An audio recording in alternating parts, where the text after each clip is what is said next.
Omar on fire ভাই Russell viper সামনে যে ভিডিওটি বানাইছে দেখলে আপনিও হাসতে বাধ্য হবেন। পুরো ভিডিওটি দেখুন, তারপরে আমি কিছু গুরুত্বপূর্ণ কথা বলতেছি। পুরো ভিডিওটি দেখুন। Omar on fire.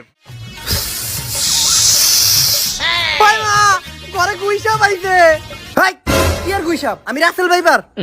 Russell viper দাঁড়া, আগে কামড় দিস না। তোরে নিয়ে এই তো সময় টিভিতে নিউজ হইছে। এই দেখ, রাসেল ভাইপার রে মারতে পারলেই 50,000 টাকা পুরস্কার। আরে কেডা রাসেল ভাইপার? আমি ধুরা সাপ। আমি তো বাংলাদেশে অ্যাভেলেবেল পাওয়া যায়, আর আমার তেমন বিষও নাই, কামড় দিলে একটু একটু চলে। রাসেল ভাইপারটা এবার আমি চিনি না। এই আমার লাঠিটা নিয়ে আও, রাসেল ভাইপার মারবো ইসকা। ওমর অন ফায়ার ভাই যেভাবে এগিয়ে গেছে সেভাবে আমাকেও একটু সাপোর্ট করো। তোমরা যদি আমাকে সাপোর্ট করো, সত্যিকার কথা তোমাদেরকেও আমি সাপোর্ট করবো ইনশাল্লাহ। তোমাদের আইডিতে যাও, আমি ফলো দিয়ে আসবো এবং লাইক দিয়ে আসবো, সব কিছু করবো, শেয়ার করবো।